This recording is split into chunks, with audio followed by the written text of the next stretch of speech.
May mga gabi na ang katahimikan ay hindi kapayapaan, kundi isang babala. 9:30 na ng gabi. Para sa isang working student na gaya ni Carla, ang oras na ito ay hindi na oras ng pag-aaral. Ito ang oras kung kailan ang buong unibersidad ay unti-unti nang nilalamon ng dilim. Ang dati-rati maingay na mga koridor na puno ng tawanan ng mga estudyante ay napapalitan ng nakabibinging katahimikan. Ang mga fluorescent lights sa mga pasilyo ay isa-isa nang pinapatay ng mga guard na nag-iiwan ng mahahabang anino sa dingding. Pagod na pagod si Carla. Galing kasi siya sa isang mahabang shift sa kanyang part-time job bilang isang call center agent at dumirekta sa kanyang 3 oras na klase sa gabi. Mabigat ang kanyang backpack, puno ng makakapal na libro, ngunit parang mas mabigat pa ang kanyang nararamdaman. Parang may kung anong bigat sa kanyang dibdib na hindi niya maipaliwanag. Isang uri ng kaba na dumarating kapag alam mong ikaw na lang ang natitirang tao sa isang palapag. Habang naglalakad siya sa madilim na daanan patungo sa sakayan, nadaanan niya ang lumang chapel ng unibersidad. Ang chapel na ito ay itinayo pa noong panahon ng Kastila. Gawa sa makakapal na adobe ang mga dingding nito.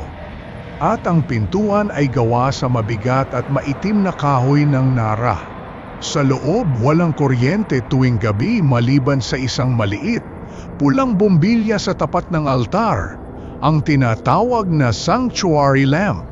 Ang pulang ilaw na iyon ay nagbibigay ng kakaibang liwanag, na tila ba ang buong loob ng kapilya ay naliligaw sa isang madugong dapit hapon.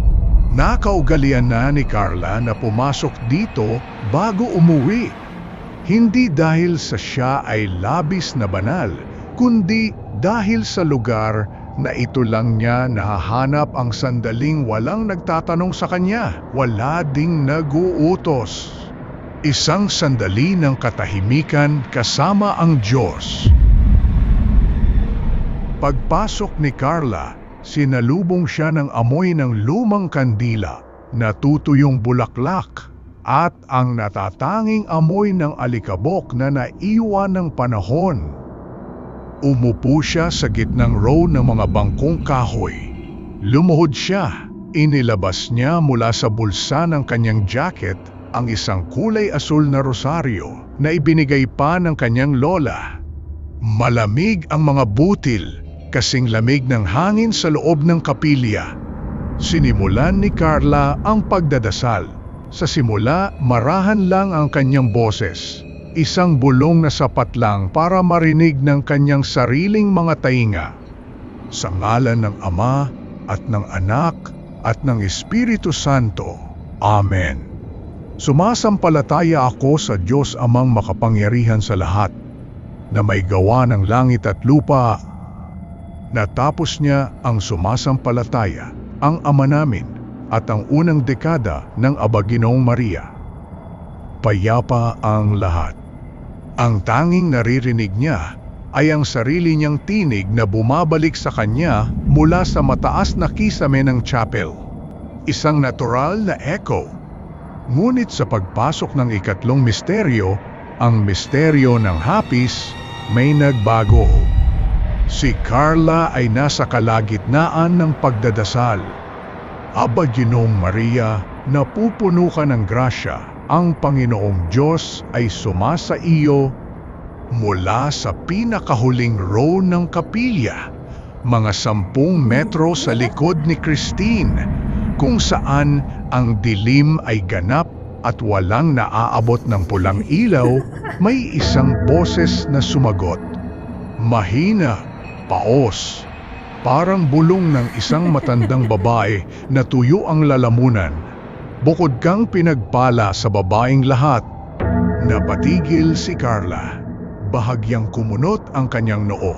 Lilingon sana siya, ngunit pinigilan niya ang kanyang sarili. Inisip niya, baka may isa pang estudyanteng pumasok nang hindi niya napapansin. Baka si Manang na janitress o baka ang guard na nag-iikot. Natural lang na magdasal din ang ibang tao na panatag ang kanyang loob dahil sa pag-aakalang hindi siya nag-iisa. Ipinagpatuloy niya ang susunod na butil. Santa Maria, Ina ng Diyos, ipanalangin mo kaming makasalanan. Sumagot uli ang taong nagsalita sa likod, ngunit dito ay may kakaiba. Ngayon at kung kami ay mamamatay. Amen. Doon napansin ni Carla ang unang bagay na nagpataas ng balahibo sa kanyang braso. Ang boses ng matanda ay hindi sumasabay ng sabay. Ang boses ay laging huli ng eksaktong 1 segundo. Kung normal na tao ang kasabay mo, magkakaroon ng kaunting overlap sa boses. Ngunit ang boses na ito, parang hinihintay muna nitong matapos ang bawat salita sa bibig ni Carla bago nito bigkasin ang sarili nitong bersyon. Parang alingaw-ngaw, isang echo. Pero ang chapel ay hindi sapat ang laki para magkaroon ng ganoong katagal na delay. At higit sa lahat, ang echo ay hindi nagbabago ng tono. Ang boses sa likod ay may sariling gasgas na tono. Nagsimulang lumamig ang likod ng leeg ni Carla. Ang hangin sa loob ng kapilya na kanina lang ay presko, ngayon ay tila naging malapot at mahirap hingahin. Sinubukan niyang bilisan ang pagdadasal para matapos na at makalabas. Ika-4 na misteryo. Hawak niya ang susunod na butil. Pinindot niya ito ng mariin hanggang sa bumaon ang krus sa kanyang palad. Mas mabilis nang binibigkas ni Carla ang dasal na Aba Ginoong Maria. Napupuno ka ng grasya. Ang Panginoong Diyos ay sumasa iyo. Ang boses naman sa likod ay bumilis din, ngunit nanatiling huli ng 1 segundo. Napupuno ka ng grasya, ang Panginoong Diyos ay sumasayo. Habang bumibilis si Carla, napagtanto niya ang isang kakilakilabot na katotohanan. Ang boses sa likod ay hindi na tunog matanda. Sa bawat butil ng rosaryo na lumilipas, ang boses ay nagbabago. Parang nagbabalat kayo. Ang paos at gasgas na tinig ay unti-unting nagiging mas bata, nagiging mas pamilyar, hanggang sa marating niya ang 10 butil ng ika-4 na misteryo. Si Carla ay natuyo ang laway. Ang boses na sumasagot mula sa kadiliman sa kanyang likod ay sarili na niyang boses. Nakalagay na tape recorder sa likod niya na nagpe-play ng sarili niyang boses. Pero alam niyang walang recorder doon. Dahil ang bawat salitang lumalabas sa likod ay may kasamang kakaibang kaluskos. Parang may gumagapang na tela sa sahig habang nagsasalita ito. Sa puntong ito, napagdesisyonan ni Carla na huminto. Hindi na niya kaya. Ang takot ay hindi na lang basta emosyon. Ito ay pisikal na presensya na nakadagan sa kanyang mga balikat. Huminga siya ng malalim, ipinikit ang kanyang mga mata ng mariin, at nagpa siyang uminom ng tubig mula sa kanyang tumbler upang magkaroon ng dahilan na basagin ang ritual. Nang ibaba niya ang tumbler, nanatiling tahimik ang kapilya. Walang tunog sa likod. Huminga si Carla ng malalim. Imahinasyon ko lang ito. Bulong niya sa sarili. Masyado lang siguro akong pagod sa trabaho at sa pag-aaral. Inayos niya ang kanyang bag at naghandang tumayo. Ngunit bago pa man maihakbang ng kanyang mga paa, ang unang hakbang paalis ng bangko, ang boses sa likod ay nagsalita ng mag-isa. Walang pasimula mula kay Carla. Ang boses sa likod ay nagsalita, pero gamit ang boses ni Carla, pero mas mabagal, mas malalim at may halong panunuya. Bakit ka huminto, Carla? Hindi pa natin natatapos ang huling misteryo. Parang napako ang mga paa ni Carla sa semento. Ang buong katawan niya ay binalot ng matinding panginginig. Ang kanyang utak ay sumisigaw, "Tumakbo ka! Huwag kang lilingon! Tumakbo ka!" Ngunit may isang bahagi ng tao, isang madilim na kuryosidad o marahil ay ang mismong kapangyarihan ng takot na pumipilit sa atin na tingnan ang bagay na ikamamatay natin. Dahan-dahan, napakadahang-dahan, inikot ni Carla ang kanyang leeg. Ang pulang liwanag mula sa altar ay hindi umaabot sa huling row. Ang nakikita lang niya ay ang outline o hugis ng mga huling bangko. Sa simula, mukhang walang tao. Bakante ang mahabang upuang kahoy. Ngunit habang tumatagal ang pagtitig ng kanyang mga mata sa dilim, napansin niya ang isang anino. Hindi ito anino ng tao na nakaupo. Ito ay isang anino na nakaluhod sa sahig sa pagitan ng mga bangko. Ang ulo nito ay nakayuko, nakadikit ang noo sa mismong kahoy na parang isang taong labis na nagdadalamhati o nagmamakaawa. Ang buhok nito ay mahaba at nakalatag sa sahig at ang suot nito ay kaparehong-kapareho ng kulay ng jacket na suot ni Carla ngayon. Habang nakatitig si Carla, ang anino ay dahan-dahang nagangat ng ulo. Wala itong mukha. Ang nakikita lang ni Carla sa ilalim ng pulang liwanag ay dalawang madilim na uka kung saan dapat naroon ang mga mata. At isang bibig na nakabuka ng napakalawak. Mas malawak kaysa sa kayang gawin ng normal na tao. Ang bibig nito ay gumagalaw kahit walang tunog na lumalabas sa sandaling iyon.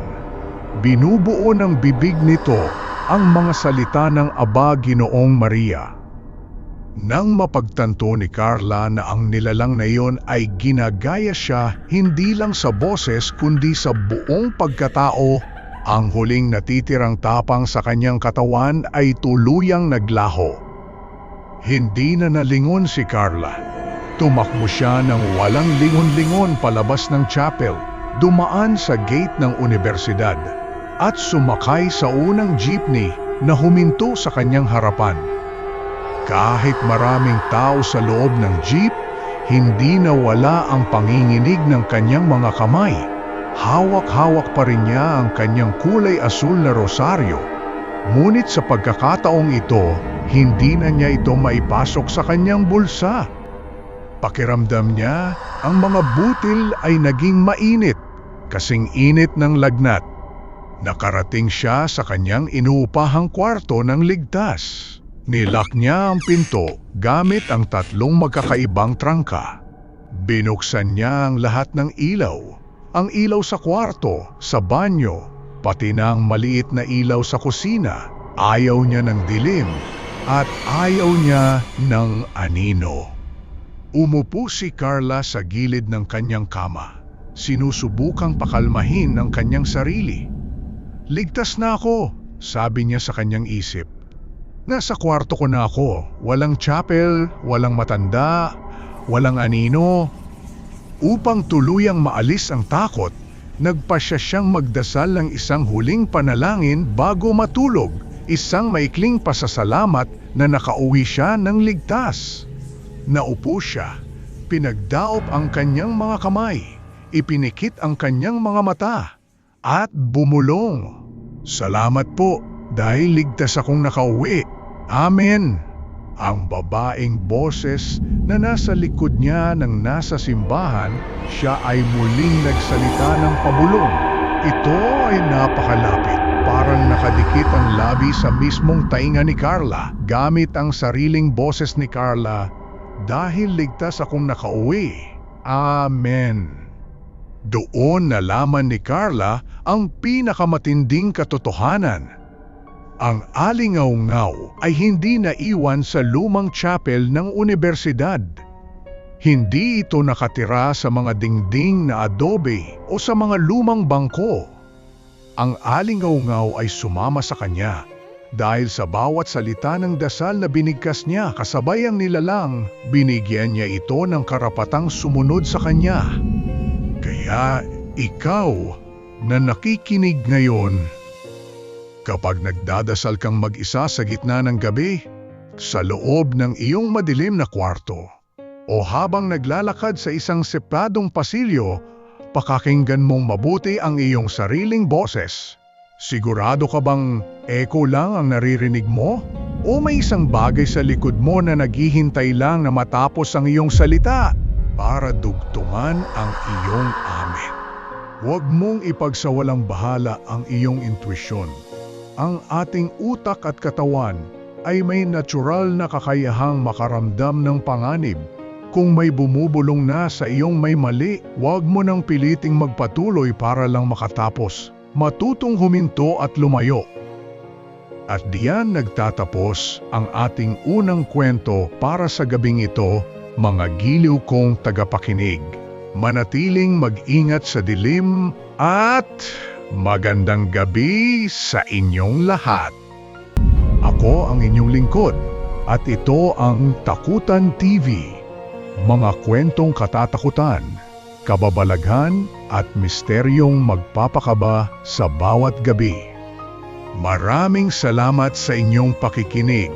Huwag kalimutang mag-like, follow at subscribe para sa mas marami pang kwentong magpapagising sa inyo tuwing hating gabi.